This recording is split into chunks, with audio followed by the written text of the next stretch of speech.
Selamat datang di podcast Komik Indo. Di episode kemarin kan gue nampak tilas ke Tanah Sunda ya. Nah, kali ini gue mau bahas komik sambil nyinggung Tanah Jawa, tempat perantauan gue. Komik yang mau gue bahas kali ini berjudul Linked Soul, karya Mas Hiro.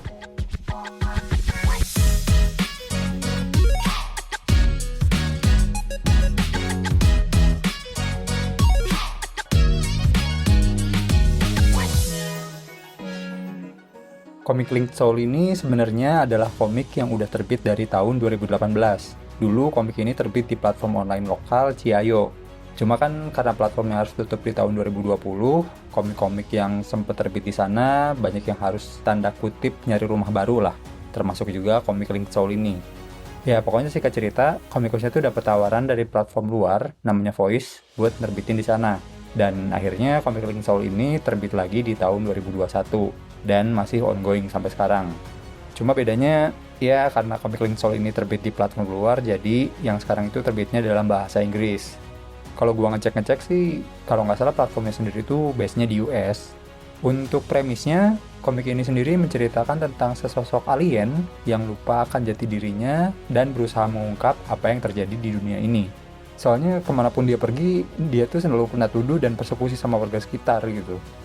Untuk genrenya sendiri, kalau lu ngecek di platformnya, itu lumayan banyak ya tagnya. Ada supernatural, romance, misteri, thriller. Ya, nggak salah sih. Ada elemen-elemen itunya. Tapi kalau gue pribadi, gue bakalan nyebutin dua dari top of mind gue aja.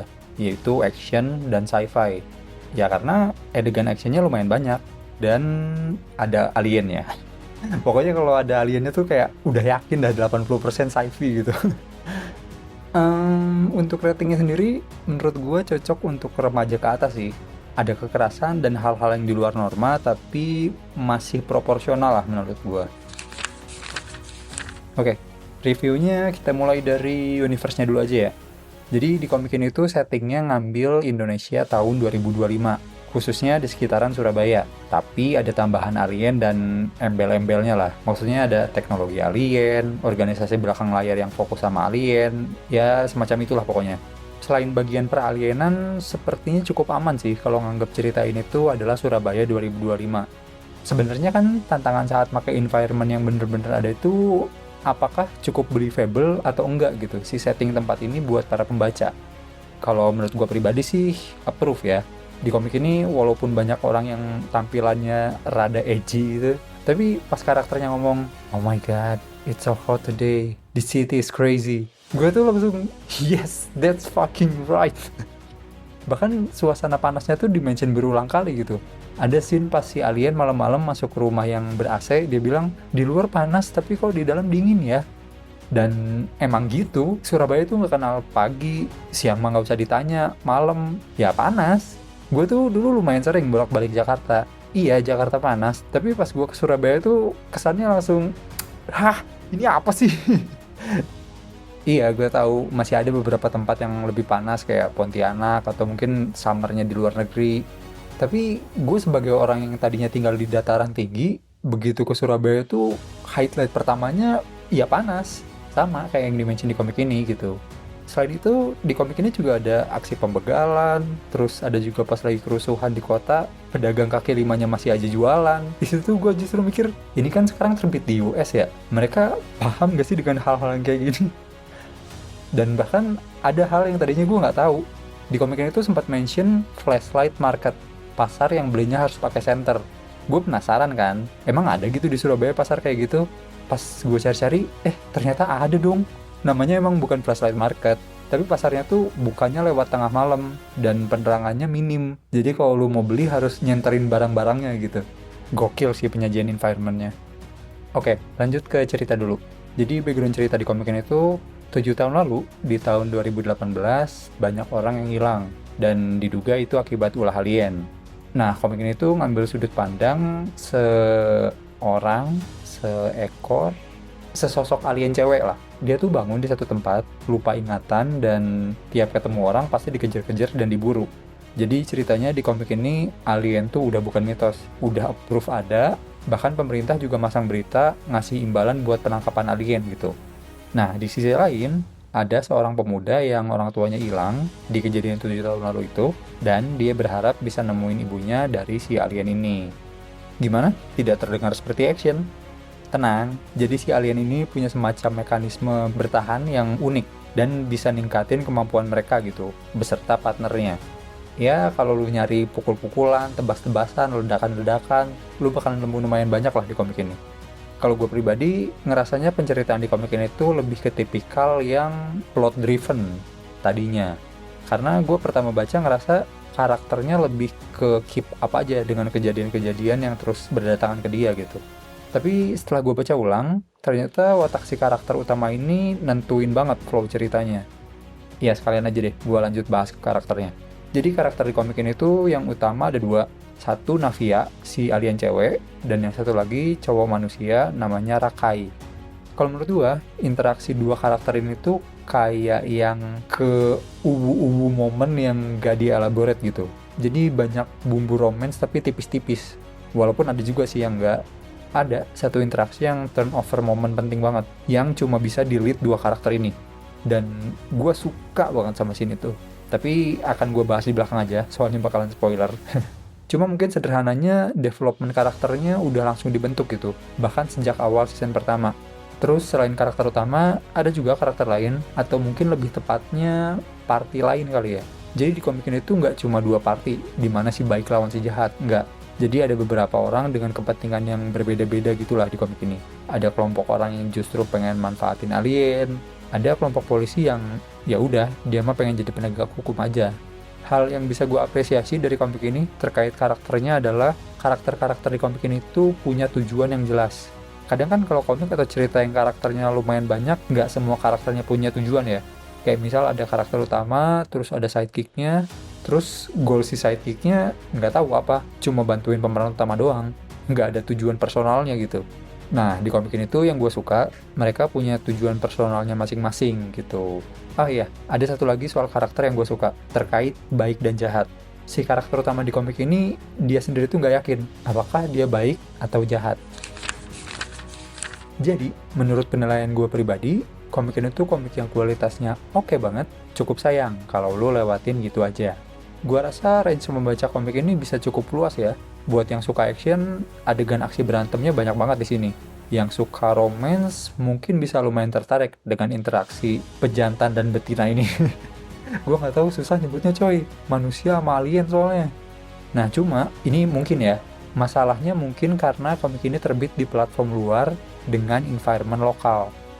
Gue nggak tahu pembaca yang di Indonesia pada ngeh ada komik ini apa enggak. Gue juga baru tahu gitu, komik ini setelah sempat berhenti terbit, ternyata pindah ke platform luar. Nah, di sisi lain, gue juga nggak tahu nih, audiens luar kemakan gak ya sama mereka komik yang pakai environment lokal kita? Soalnya ini US coy, beberapa orang di sana kan kadang ribet ya. Waktu itu aja sekedar baca subtitle untuk film Korea aja protes anjir. Tapi nggak tahu sih buat komunitas pembaca komiknya gimana. Semoga aja mudah diterima ya. Kalau keterima kan sedikit-sedikit ngenalin Indonesia ke mereka juga gitu. Kalau buat gue sendiri, yang paling gue suka di komik ini adalah karakter development-nya, terutama karakter utama. Gue jarang sih nemu komik yang development main karakternya sedrastis ini, tapi masuk akal. Maksud gue, kan kadang ada juga tuh cerita yang mau jadi edgy atau kelihatan tidak biasa, tapi jatuhnya maksa dan gak natural. Nah, kalau di komik ini tuh nggak, perubahan drastis pun reasoningnya ada gitu. Jadi sangat bisa diterima. Cuma gue nggak begitu suka sih sama Rakai, cowok yang bareng si alien itu. Gimana jelasinnya ya? Developmentnya dia sebenarnya rada ekstrim juga kayak si alien. Tapi mungkin perbedaannya ada tujuan si cowok ini yang terasa berubah gitu. Ya mungkin detailnya gue bahas di sesi spoiler aja lah ya. Sekarang ke info terkait komikusnya dulu. Oh ya, jadi Mas Hiro ini sekarang lagi hiatus ngerjain Link Soul. Walaupun sebenarnya dia bilang chapter lanjutannya udah ada di pihak platform. Cuma belum diterbitin aja. Alasannya kenapa, gue juga nggak tahu. Tapi berarti kita bisa expect masih akan ada beberapa chapter lagi sebelum stoknya habis gitu. Komikusnya sendiri lagi sibuk buat ngebangun studio barunya sendiri. Namanya Gokstun. Itu studio webtoon production juga. Ya katanya sih kalau lancar, tahun depan kemungkinan udah bisa mulai ngomik lagi. Jadi kita doain aja, semoga usaha ngebangun studionya lancar, biar komik Link Soul-nya bisa segera lanjut. Buat lo yang mau baca komiknya, ntar link-link terkaitnya bakalan gue taruh di deskripsi. Dan seperti biasa, abis ini gue bakalan ngomongin komik Link Soul lebih lanjut, tapi bakalan include spoiler. Jadi kalau lu nggak mau kena spoiler, bisa stop di sini aja nggak apa-apa. Tapi kalau lu udah baca atau nggak masalah sama spoiler, kita ngobrol lagi abis ini. Jangan lupa, dukung terus perkomikan Indonesia, bukan hanya karena nasionalitas, tapi juga karena kualitas. Sampai ketemu lagi di pembahasan berikutnya.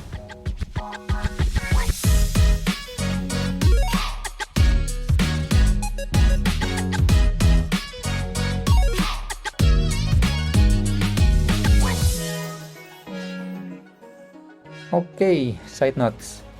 Mungkin gue akan langsung ngomongin terkait karakter development yang gue sebut tadi ya. Jadi pas awal gue baca komik ini tuh, gue rada kesal sebenarnya. Soalnya sekalipun ini cerita alien dan manusia, tapi kombinasi karakternya tuh kayak romance sekolahan gitu. Si ceweknya lugu, malu-malu kan. Terus cowoknya kayak merit yang kegantengan gitu. Bahkan ada scene elus-elus kepala. Gue tuh kayak, soalnya di dunia nyata elus-elus kepala tuh cringe parah gak sih? Tapi tiba-tiba di cerita si Navia dikhianatin kan waktu dia baru mulai percaya. Akhirnya dia snap dan menjadi sangat logis. Yang tadinya mode moe-moe cute gitu langsung berubah jadi mode bitch. I like it. Nah, yang bikin gue suka adalah sekalipun dia berubah banget jadi bitch gitu ya, tapi aslinya dia yang dulu dan moral kompasnya dia tuh masih ada gitu. Jadi bukan semata-mata karakternya berubah, tapi karakternya tuh berkembang gitu. Nilai-nilai dasarnya masih sama, tapi cara dia menanggapi sesuatu jadi sedikit berbeda gitu. Itu sih yang gue suka. Nah, kalau kasusnya Rakai, dia tuh kan awalnya kayak geek game, baik hati, tapi ternyata itu semua palsu, cuma buat nipu Navia untuk nyari informasi tentang ibunya. Nah, kan setelah pengkhianatan itu terjadi banyak kejadian ya, yang intinya ngebuat Rakai merasa bersalah dan mau menebus dosa lah. Buat gue di situ bedanya. Navia walaupun jadi bitch, dia tetap tujuannya nggak ganti, pengen tahu siapa dia, apa yang terjadi di dunia ini, dan semacamnya lah. Sedangkan Rakai sendiri fokusnya jadi buat nebus kesalahan dia aja. Mau jadi pelindungnya Navia, rela jadi host dia untuk selamanya, dan jadi nggak terlalu fokus sama ibunya lagi. Ya paling ada kalau di momen-momen tertentu doang, pas kebetulan ternyata yang dilakuin sejalan dengan peristiwa orang hilang 7 tahun lalu. Gue malah ngerasa jejak Rakai lamanya yang justru jadi nggak ada sama sekali. Mau Rakai yang geek ataupun Rakai yang tanda kutip culas gitu, kan pas awal bisa dibilang dia menghalalkan segala cara buat nyari ibunya kan. Nah, ini juga yang udah nggak berasa lagi gitu. Itu sih menurut gue. Terus gue juga mau mention soal pembagian season. Mungkin lu nyadar ya, di awal-awal komik itu seasonnya tuh pendek, kayak cuma 12 chapter. Nah, ini tuh sebenarnya karena aturan dari platform yang lama. Jadi begitu pindah ke platform baru, satu seasonnya bisa lebih panjang. Tapi menurut gue, season pendek juga ada kelebihannya sih. Ceritanya jadi nggak bertele-tele, on point, walaupun jadinya ada scene yang kayak patah gitu ya. Kayak pas Rakai abis nangkep Navia pertama, kan Navia bilang nggak tahu soal orang hilang 7 tahun lalu. Itu kan dia langsung ditenggelamin ya. Itu tuh ibarat petunjuk yang udah bertahun-tahun lu cari, tapi begitu nemu, pas dia bilang nggak tahu, langsung lu buang gitu. Ya harusnya sih cari tahu apanya dulu, kayak siapa tahu ada petunjuk atau jejak apa gitu. Tapi ya gue paham sih, karena emang satu season cuma 12 chapter, jadi ya udahlah. Terakhir, paling gue mau apresiasi ke Mas Hiro karena udah tetap mau nyelesain komik ini, walaupun penerbit awalnya gulung tikar. Bukan berarti nggak apresiat sama yang nggak ngelanjutin. Kalau yang enggak sih, gue ngerti banyak closure-nya, hak terbit, IP, paten, dan lain-lain gitu. Tapi buat yang masih mau ngelanjutin kayak Mas Hiro ini, luar biasa sih. Soalnya selain pasti ada effort lebih buat tetap ngelanjutin ini, gue sebagai pembaca jadinya ngerasa, oh, invest perasaan dan waktu yang gue habisin untuk komik ini tuh nggak sia-sia gitu. Karena gue akan tetap dapat ujungnya seperti apa. Sebenarnya kan dibanding ngelanjutin lebih gampang ya, membiarkan membusuk aja ceritanya. Toh dia punya banyak komik lain yang bisa digarap gitu. Makanya, mungkin sebagai penutup gue mau bilang terima kasih Mas Hiro.